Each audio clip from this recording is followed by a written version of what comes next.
Good morning students, how are you? Today we are starting our ongoing content that is related to the history and our chapter number 10, and our content name is the colonialism and the countrysides. So as for content you have already know that this chapter is related to the British colonialism period and what about the effect of their colonialism on the countryside of Indian area. So whenever Britishers was present in India, so that was the situations related to the land revenue. So maximum part covered it by the British officers, and they collect the different kind of revenues from the British peasants. So the zamindars were responsible to collect the tax, and they are role play as a tax collector. So many of the persons whichever related to this post, this is they related to the responsibility of the tax collection. So they help to the zamindar, but it was only to the dramatical way, because many of auctions were the fictitious, because they doesn't want to sell their property. So in this content we will see what was the position of zamindar and how a new customs, a new trade, a new class was ever, that is known as the jotdar, means a person who belong to the rich farmers या rich peasants. So that is the person कि कैसे वो जोतदार जमींदारों से भी ज़्यादा अच्छी position में आ गए थे. So first of all we will the rise of the jotdar.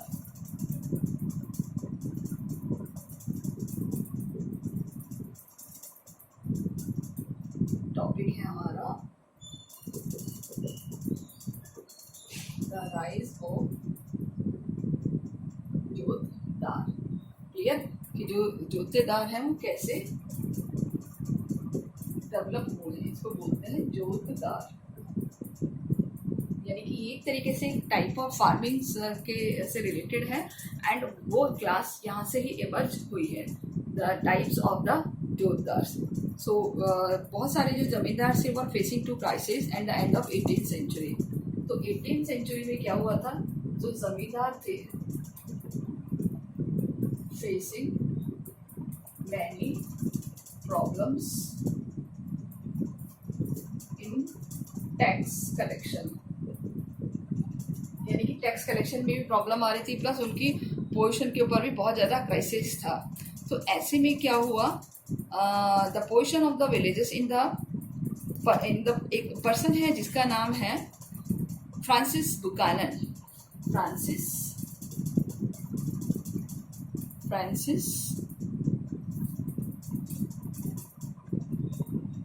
Buchanan, ये पर्सन है, इनको आपको याद रखना है. इन्होंने क्या बताया है, सर्वे दिंजापुर, एक जगह का नाम है Dinajpur, district of the north Bengal. We have to give description of the class of rich peasant that is known as the jotedar. A class of rich peasants that is known as jotedar. तो ये किसने कहा, इन्होंने फ्रैंकोइस बुकानन ने. Okay तो उन्होंने कहा कि ये rich class known as the jotedar, and by the early 19th century जो jotedar had are acquired the waste area of the land. यानी कि इन्होंने बहुत बड़ा एरिया लैंड का एक्वायर कर दिया था. तो सेवरल थाउजेंड एकर्स, यानी कि अप्रॉक्स सेवरल यानी बहुत सारे एकर्स के करीब इन्होंने लैंड के ऊपर कैप्चर कर रखा था. यानी कुल मिलाकर his position was good as per zamindar, यानी कि जमींदारों के कंपैरेटिवली इनकी जो पोजीशन थी वो ज़्यादा सॉलिड थी. So they control local trade as well as money lending. ये क्या करते थे, कंट्रोल ऑन ट्रेड एज और मनी लैंडिंग. यानी कि ये व्यापार पर भी कंट्रोल करते थे और मनी लैंडिंग का काम भी ये करते थे. So exercise immense power over the power cultivators of the region. A large part of their land was cultivated through the sharecroppers. यानी कि इनकी जो जमीन थी, यानी large part of agriculture was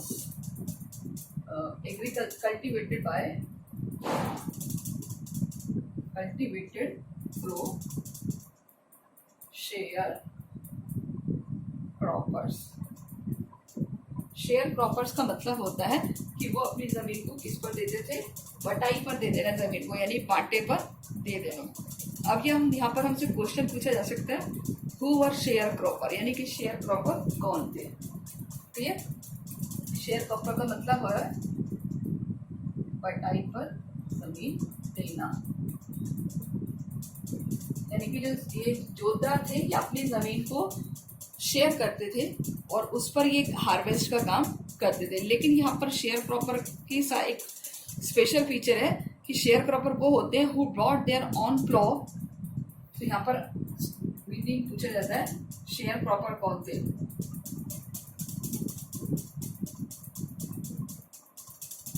who have a person who have on, यानी जिसकी खुद की ब्रॉट देयर ऑन प्लो, यानी जिसका खुद का हल होता हो। इसके अलावा लेबर इन द फील्ड, खेत में खुद ही वो काम करता हो। Clear? And handed over half the produce of jotedar, और handed half of the crop या produce, handed half of the crop या प्रोड्यूस किसको? To the जोतदार।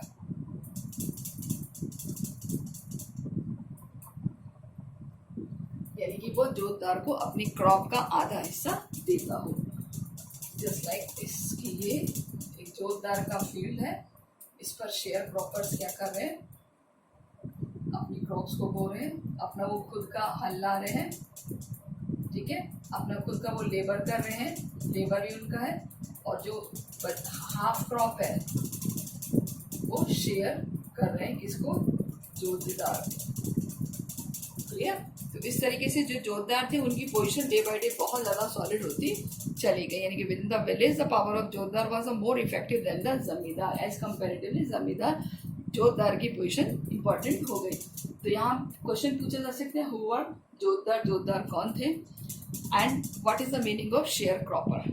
ओके, और फ्रांसिस बुकानन ने किसको जोतदार कहा है? ओके, तो रिच पीजेंट्स। तो यहाँ पर एक और चीज़ इंपॉर्टेंट है, दैट इज कि zamindars who often live in the urban area, jotedar located in the village exercise the direct control over the considerable section of the poor village. They fastly resisted the zamindars increase of the jama, यानी कि जो जमींदार थे जो tax collect करते थे गाँवों से, वो टैक्स कलेक्ट करने में बैरियर क्रिएट करते थे जोतदार, क्योंकि वो नहीं चाहते थे कि जो गांव के जो छोटे किसान हैं, गरीब किसान हैं, वो जमींदार को टैक्स पे करें। इसीलिए जमींदार के काम में रोड़े अटकाते थे ये जोतदार, और ये ज़्यादातर गाँव में रहते थे, जबकि जमींदार कहाँ रहते थे? शहरों में। शहरों में से बड़े टाउन्स में रहते थे। So this is the reason कि एज कंपेरेटिवली जोतदार की जो पोजीशन थी वो ज़्यादा अच्छी हो रही थी। So jotedar was the most powerful in the north Bengal. अब बात आती है कि कहाँ के जोतदार सबसे ज़्यादा अमीर थे, that is the north Bengal. कौन सा एरिया है? North Bengal. Although the rich peasant of village headmen were the emerging as the commanding figure in the countryside and other part of the Bengal as well. तो यहाँ पर as a rich peasant तो है, साथ साथ वो village headman भी बन जाते हैं, यानी कि जो गांव का प्रमुख व्यक्ति होता है। तो सम प्लेसेस पर they were called as the hauladars. Hauladars means havaldar जैसे हम बोलते हैं। क्लियर? तो यहाँ पर हमें याद रखना है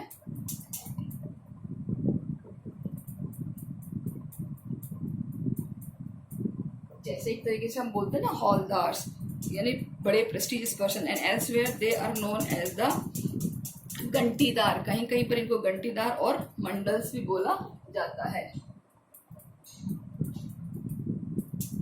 और मंडल्स। ये सारे वर्ड किसके लिए यूज हो रहे हैं? ये सारे वर्ड यूज हो रहे हैं जोतदार के लिए. Okay, so there rise inevitably the weakened zamindari authority. जैसे जैसे जोतदार बढ़ते गए वैसे वैसे जमींदारों की पोजीशन डाउन हो गई. ओके, सो देखिए बहुत सरल चीज़ है, बहुत ईजीएस्ट है, कुछ इसमें ज़्यादा ऐसा टिपिकल नहीं है. द नेक्स्ट जमींदारी रेसिस्ट वाला जो टॉपिक है इसमें हमें ये बताना है किस तरीके से जमींदारी को एक तरीके से फेस करना पड़ा प्रॉब्लम का. उनका जो रेसिस्ट है वो किस तरीके से सामने आया. तो ये हम जैसे पहले बता चुके हैं आपको कि जो राजा था बर्दवान का फोटो भी दी हुई है साइड में, देखिए राजा हैतेश चंद, राजा बर्दवान. तो उन्होंने टैक्स कलेक्शन के लिए एज ए जमींदारी सिस्टम जब शुरू हुआ था तो टैक्स कलेक्शन की रिस्पॉन्सिबिलिटी थी, बट वो अनकेपेबल रहे थे टैक्स कलेक्शन में. तो इसकी स्टोरी कुछ नहीं है, just like a very simple stories. अब हम 6 पर आ जाते हैं, पॉइंट जो हमारा सबसे इम्पोर्टेंट, द 5th रिपोर्ट. ये हमारा ज़्यादा इम्पोर्टेंट है एज कंपेरेटिवली.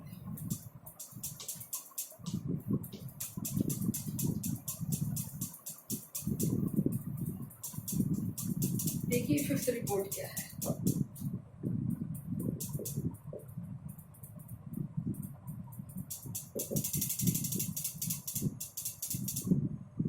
फिफ्थ रिपोर्ट देखिए, 5th रिपोर्ट है जो इससे जुड़ी हुई है ब्रिटिश पार्लियामेंट में जो 1830 में हुई थी by the British parliament in 1830. ये जो रिपोर्ट है it was submitted to British parliament 1830. इसको क्या कहते हैं? 5th report of the administration activities of the East India company. क्या था इसमें? Administration and activity of East India company. यानी ईस्ट इंडिया कंपनी की जितनी भी एडमिनिस्ट्रेशन था, एक्टिविटी थी, उसकी सारी रिपोर्ट थी.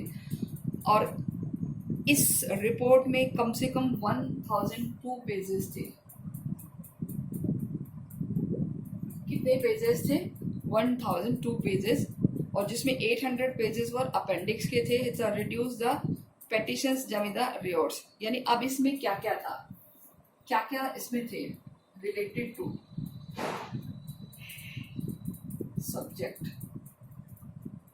यानी इस रिपोर्ट में क्या क्या सब्जेक्ट्स रिलेटेड थे. तो सबसे पहले अगर हम बात करें द पेटिशंस ऑफ जमींदार, पेटिशंस ऑफ जमींदार या रियोर्स. जो रिच पीजेंट थे उनकी कुछ ऐसे याचिकाएं थी. Report of the collectors, reports of the collectors, यानी कि जो कलेक्टर्स अपॉइंट किए थे ब्रिटिशर्स ने उनकी रिपोर्ट्स थी. इसके अलावा from different district and the statistical tables and the revenue return.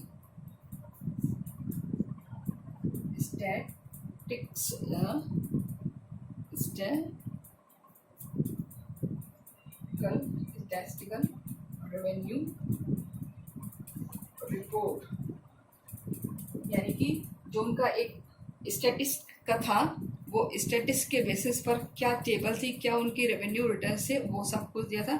And the notes on the revenue and judicial administration of Bengal and Madras.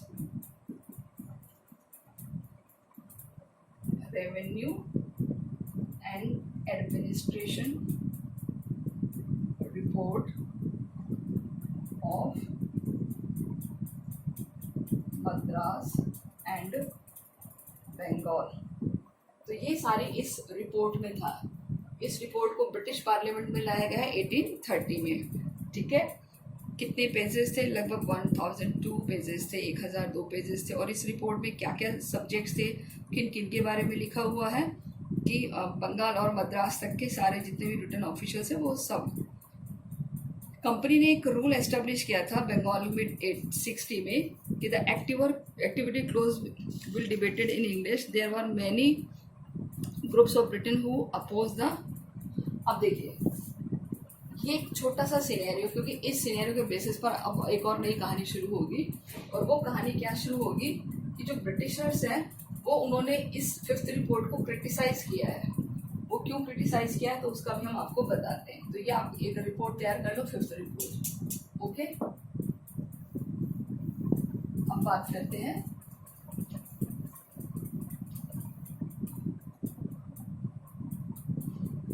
reasons on reasons for debate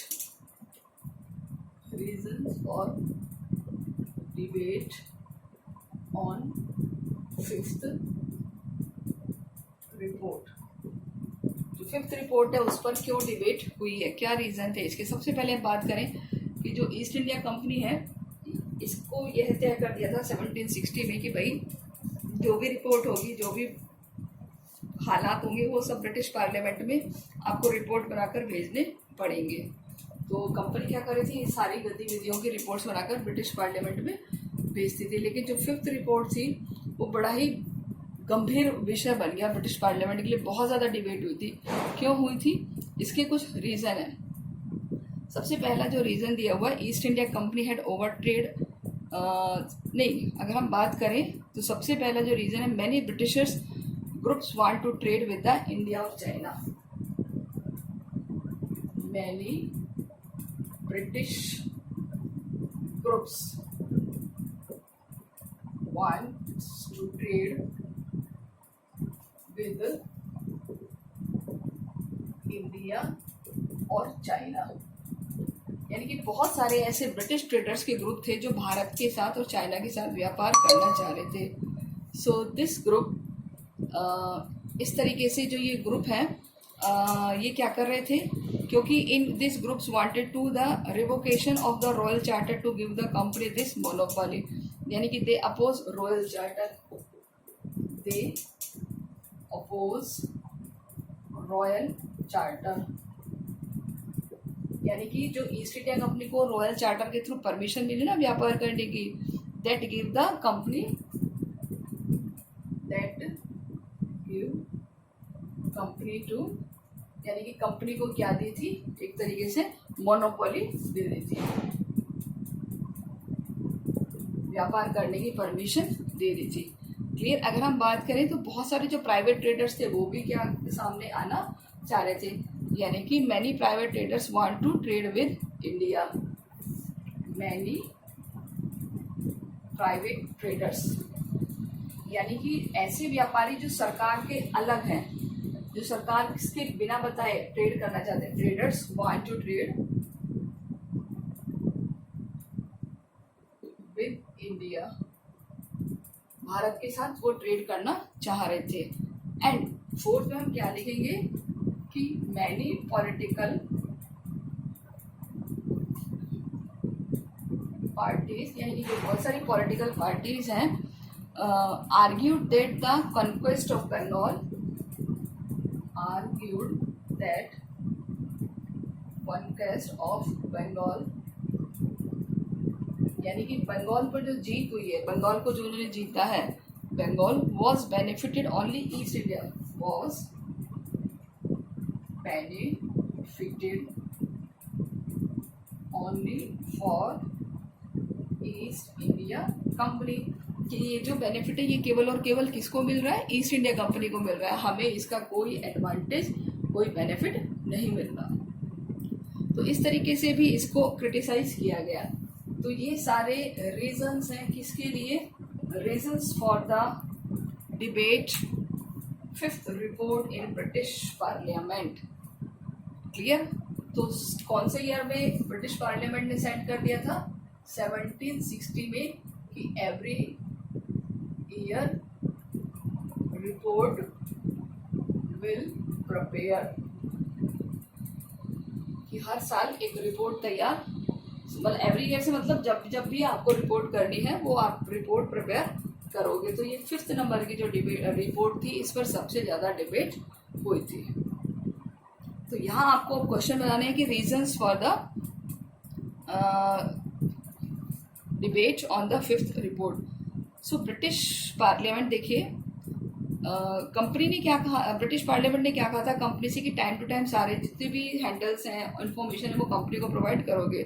so British parliament as a series. सबसे पहले हम बात कर, यहाँ पर एक और चीज हम बात करते हैं कि why did British parliament pass many acts. British parliament passed many act. सबसे पहले एक बात करें तो कौन सी सेंचुरी में बात करें कि British parliament published a press. The British Parliament passed a series of acts in the late 18th century. Late 18th century. यानी कि 1760 के आसपास की ये बात है. अप्रॉक्स 76 से शुरू हुआ है कि बहुत सारे इन्होंने एक्ट पास करे हैं ब्रिटिश पार्लियामेंट ने. क्यों पास करे हैं? To rule acts to 18th century to regulate and control the company. To rule and regulate, यानी किसी चीज को रूल करना और रेगुलेट करना. तो rule and regulate and control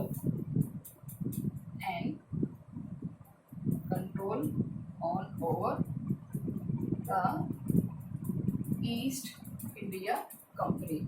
east India company पर कंट्रोल करने के लिए बहुत सारे एक्ट पास किए थे. So company produce regular reports to the administration. और कंपनी को क्या चाहिए थी? रेगुलर रिपोर्ट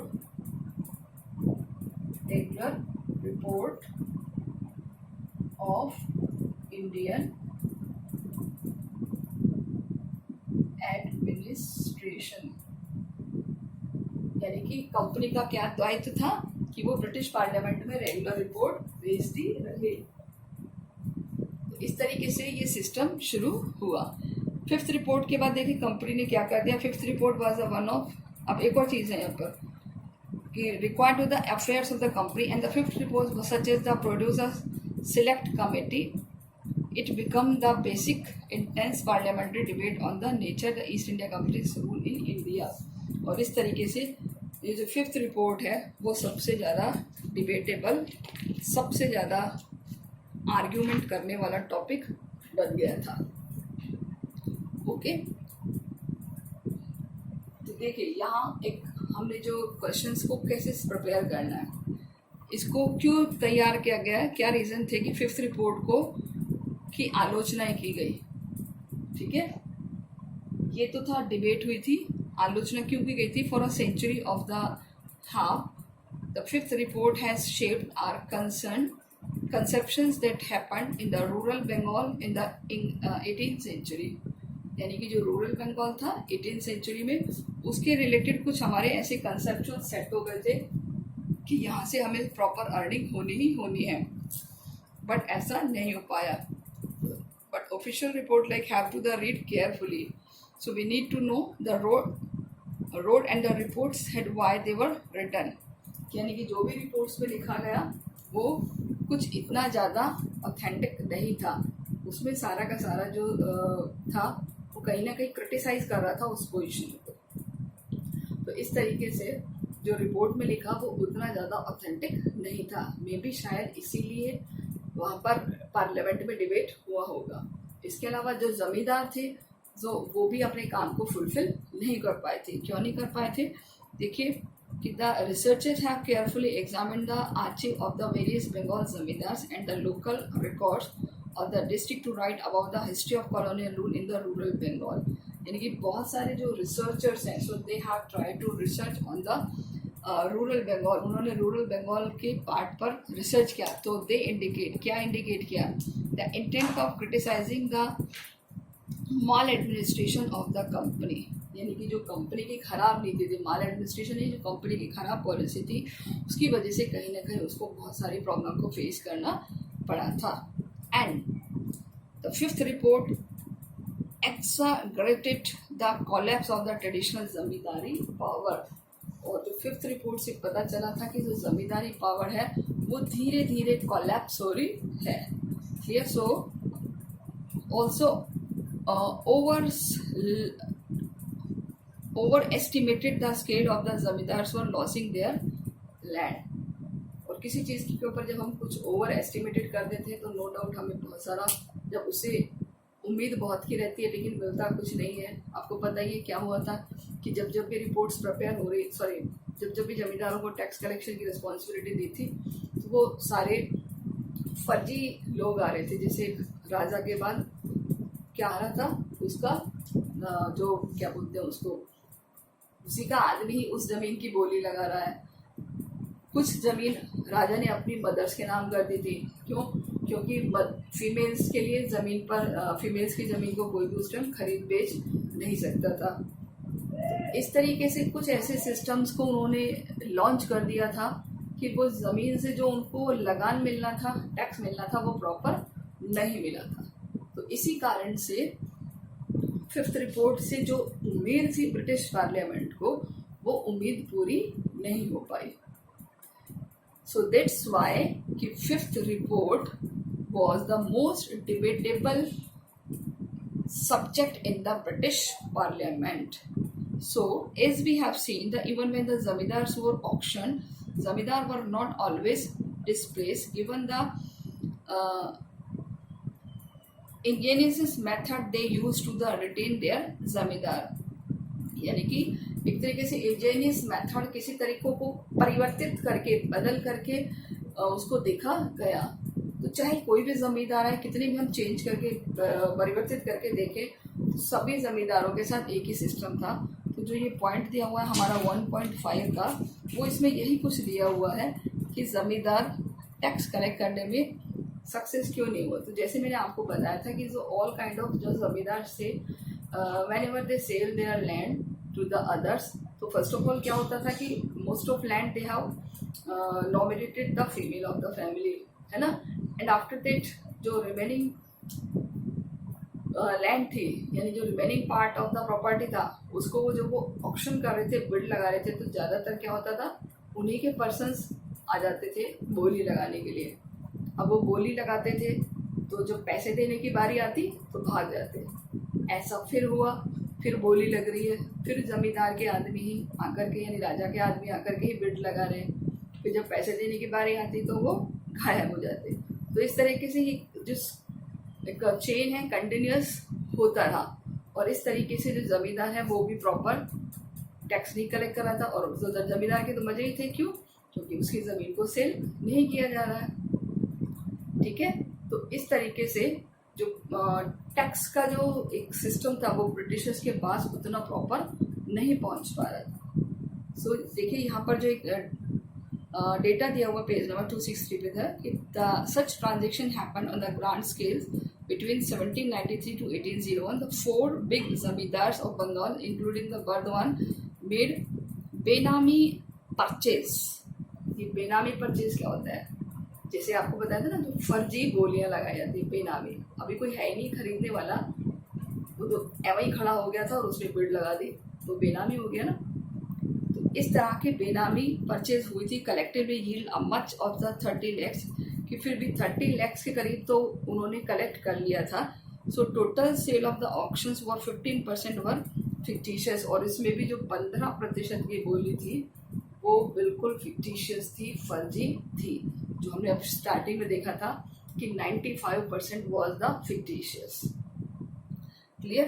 तो इस तरीके से, क्योंकि अदरवाइज फिर जमींदार circumvent the displace when people from outside of zamindari brought an estate to auction, they could not always take possessions. So at this time the agents would be attack on the लठियाल्स का भी use करते थे। एक word हो रहा है लठियाल। लठियाल्स means कि हाँ भाई, अगर कोई ज़्यादा दादागिरी दिखा रहा है, ज़्यादा कुछ कर रहा है, तो ऐसे पर्सन जो लठ लेके घूमते हैं जिससे हमला कराया जा सकता है, उनको लठियाल बोलते हैं। तो वो इस तरह की भी धमकी देते थे। क्लियर? तो अब कितना सा दम होता था, किसी ने डराया धमकाया और वो डर गए। लठियाल्स ऑफ द फॉर्मर जमींदार, यानी कि पुराने जमींदारों के पास लठियाल्स भी होते। तो sometime even the ryots restrict the entry of outsider, they felt bound to their own zamindar but in the sense of loyalty and the prescribe. तो इस तरीके से कुल मिलाकर उन्होंने उस लैंड को रीसेल करने के लिए बार बार बिड लगाते, बट वो उसका फाइनल ऑक्शन कभी भी नहीं हुआ. And after that, so by the beginning of the 19th century, the depression of price was over. Thus, those who had to survive the struggle in 1719 and consolidated their power, the rules of revenue payments were also made somewhat flexible. So as a result, the Zamindar's power over a village was strength. It was only during the Great Depression of the 1930. Yes, आपने सुना होगा एक year आया था 1930. That year is known as the Great Depression. इसको बोलते हैं महामंदी का दौर. यानी आर्थिक तौर पर एक बहुत ज़्यादा महामंदी का टाइम आ गया था. That they finally collapsed and the jotedar consolidated their power in the countryside. और उस टाइम पर जो जितने भी जोतदार थे उनकी पोजीशन और ज़्यादा स्ट्रॉन्ग होती चली गई एज कंपेरेटिवली जमींदार. तो ये एक जो स्टोरी का पार्ट है हमारा, जो एक फ्लैशबैक में चल रहा है. स्टोरी हमने कहाँ से शुरू की थी कि बंगाल में एक ऑक्शन हो रहा है, और वो ऑक्शन हो रहा है कि 1793 में एक एक्ट पास किया है that is the permanent settle by the Lord Cornwallis. So किस तरीके से ये सारी स्ट्रेटजी फेल हुई थी, तो ये उसका फ्लैशबैक चल रहा है. क्लियर? तो आपको ये चीज़ मतलब अब ये लास्ट में क्लियर करी है इस चैप्टर, मतलब इस पॉइंट के फर्स्ट वाला जो पॉइंट है हमारा. तो इस तरीके से आपको ये चीज़ें देखनी है और समझनी है. क्लियर?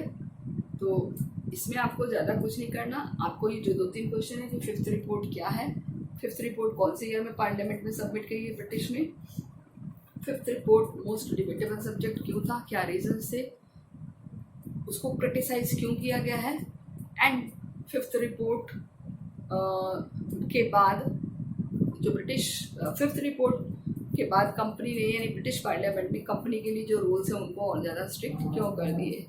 क्लियर? तो इस तरीके से हमें थोड़े थोड़े से इसमें से क्वेश्चंस सिलेक्ट करने. तो फिफ्थ रिपोर्ट वाला जो सीन है इसमें बहुत इंपॉर्टेंट चीज़ें दी हुई हैं. और इसके अलावा जोतदार कौन थे, फ्रांसिस बुकानेस ने इसको क्या कहा है, और उसके अलावा जोतदार एज कंपेरेटिव जमींदार ज़्यादा रिच और ज़्यादा पावरफुल कैसे बने. क्लियर? तो ये आपको क्वेश्चंस इसमें सॉल्व करने होंगे. सो आई होप आप लोगों को पढ़ने में इंटरेस्टिंग लग रहा है टॉपिक, और इजी भी है because 100% related to the Indian history, और it is the modern history. ये जो हमारा पार्ट है part of the modern history and maximum cover about the British period. So after that we will discuss about the new content, that is कि किस तरीके से संथाल यानी ट्राइब्स में अब वो मूवमेंट्स पहुँच गया था. तो अभी तक तो ये कंट्री साइड्स का है कि विलेज और विलेज के एरियाज़ में यानी कंट्री साइड एरियाज़ में किस तरीके से ब्रिटिश गवर्नमेंट ने अपनी एक मोनोपोली सेट करी थी through the East India Company. But now in this segment we will see about the Santhal और other communities. So first of all कि आप सभी इस चीज़ को माइंड करके चलिए कि आपको ये चैप्टर्स पढ़ने हैं, इसमें से स्मॉल जो भी क्वेश्चन है वो भी आपको फाइंड आउट करने हैं. प्लस जिससे हमने क्वेश्चन बनाए थे कि ब्रिटिशर्स कंट्रोल जमींदार किस तरीके से उनकी ऑटोनॉमी सेट कर दी थी, हुवर अमलाज, रिच रियॉर्ड्स कौन थे, जोतदार्स कैसे आए थे. तो ये सारे क्वेश्चंस आपको इसमें प्रिपेयर करने होंगे. और क्या बच्चा है इसमें अगर हम देखें तो अनपेड रेवेन्यू वाला था. इसके अलावा कॉर्नवालिस पे आपको एक शॉर्ट नोट प्रिपेयर करना है, and the British officials, and look at the 263, that is the photo given is Maharaja Mehtab Chand when the permanent settlement was imposed.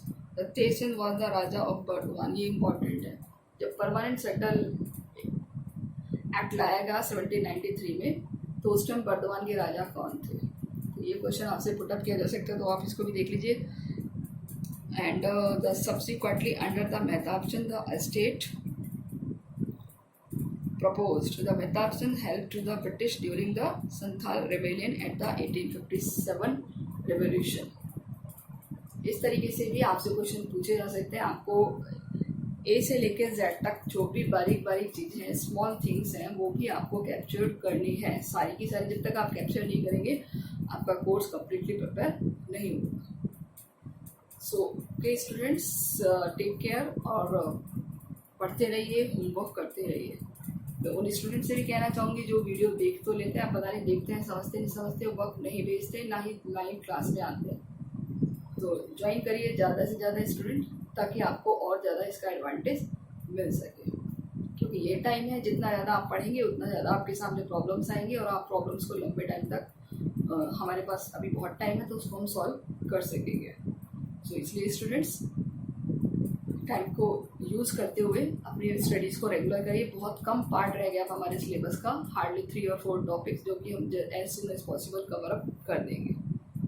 ठीक है, केवल फिर रिविज़न उन्हीं को कराया जाएगा जो रेगुलर अटैम्प्ट है, बाकी अदर को नहीं। So focus on content and keep it mind कि everything is important and time is not for waiting, not for everyone, यानी हर किसी के लिए वेट नहीं करता टाइम, तो आपको ज़्यादा से ज़्यादा इसका यूज़ करना है। Okay, thank you students.